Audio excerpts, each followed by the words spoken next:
తెలంగాణలో corona virus ఉధృతి వేగవంతమైంది. మరో 27 పాజిటివ్ కేసులు నమోదు కావడంతో వీటి సంఖ్య 154కు చేరింది. రాష్ట్రంలో ఇప్పటివరకు కరోనా సోకి 9 మంది చనిపోయినట్లు వైద్య ఆరోగ్య శాఖ వెల్లడించింది. కరోనా బారి నుంచి కోలుకున్న 3 డిశ్చార్జ్ అయినట్లుగా తెలిపింది. దీంతో ఇప్పటివరకు డిశ్చార్జ్ అయిన వారి సంఖ్య 17కు చేరింది. ప్రస్తుతం 128 మంది కరోనా పేషెంట్లకు చికిత్స కొనసాగుతుందని వైద్య ఆరోగ్య శాఖ వెల్లడించింది.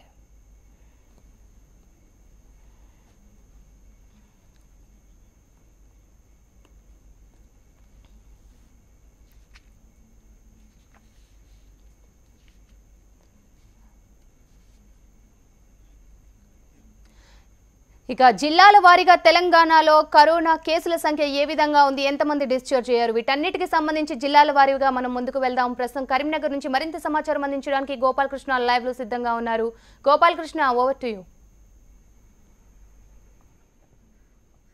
Thank you Sravanthi. ఉమ్మడి కరీంనగర్ జిల్లా వ్యాప్తంగా కరోనా కలకలం కొనసాగుతూనే ఉంది.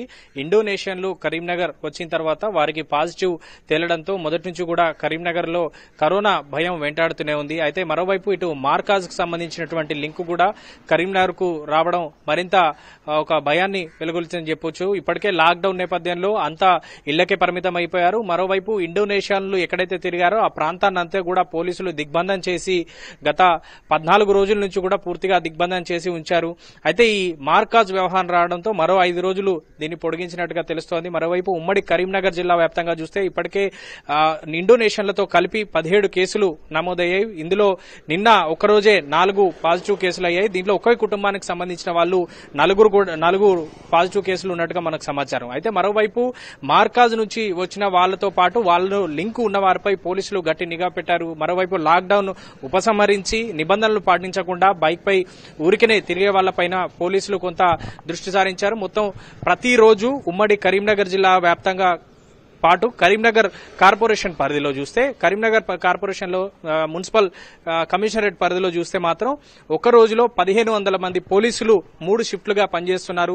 దీంతో పాటు డ్రోన్ కెమెరాలను ముఖ్యంగా కరీంనగర్ పోలీసులు ఉపయోగిస్తున్నారు. ఎందుకంటే గల్లీల్లో ఎక్కువగా తిరుగుతూ లాక్డౌన్ ని నియమాలు పాటించకపోవడంతో పాటు రాత్రిపూట కర్ఫ్యూ ఉన్నా కూడా సిగరెట్ల కోసం కావచ్చు ఇతరత్ర విషయాలు చెప్తూ బయటికి వచ్చే వాళ్ళు ఎక్కువగా అయ్యారు. ఈ నేపథ్యంలోనే పోలీసులు పెద్ద ఎత్తున డ్రోన్ కెమెరాలను వినియోగిస్తున్నారు. రాష్ట్ర వ్యాప్తంగా కూడా కరీంనగర్ లోనే అత్యధికంగా డ్రోన్లను వినియోగిస్తూ పటిష్ట నిఘా అయితే ఏర్పాటు చేశారని చెప్పొచ్చు. ముఖ్యంగా ముకరంపుర, కాశ్మీర్ గడ్డ ప్రాంతాలు కరీంనగర్ లో కరోనా ప్రభావిత ప్రాంతాలుగా చెప్పవచ్చు. ఈ ప్రాంతాల్లో ఎవరు బయటికి రాకుండా ఒక దిగ్బంధాన్ని అయితే ఏర్పాటు చేశారు.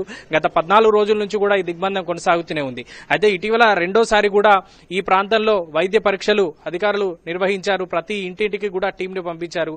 మరోవైపు మార్కాజ్ సంబంధించినటువంటి లింక్ కూడా కరీంనగర్ ని వెంటాడుతోంది. కరీంనగర్ నుంచి మార్కాజ్ వెళ్లిన వాళ్ళని ఇప్పటివరకు 19 మందిని ప్రభుత్వం గుర్తించింది. ఈ 19 మందిలో 5 శాంపిల్స్ నిన్న పంపించారు. వాటి రిజల్ట్స్ కోసం అధికారులు వేచున్న పరిస్థితి. మరోవైపు మార్కాజ్ కు వెళ్లి వచ్చిన వాళ్లలో హుజరాబాద్ కు సంబంధించిన 2 కేసులు కూడా పాజిటివ్ రావడంతో మరోసారి కరోనాపై కలకలం రేగిందని చెప్పొచ్చు. ఇటు సిరిసిల్ల జిల్లాలో వేములవాడకు సంబంధించినటువంటి వాళ్ళు మార్కాజ్ కు వెళ్లి వచ్చినప్పటికీ వాళ్ళది నెగిటివ్ వచ్చింది. ఇక మిగతా ప్రాంతాల్లో కొంత ఇంకా భయం కొనసాగుతూనే ఉందని చెప్పొచ్చు. శ్రవంతి, రిపోర్ట్స్ వచ్చేదాకా కొంత ఈ కలకలం కొనసాగుతూనే ఉంది. Right Gopalakrishna, thank you.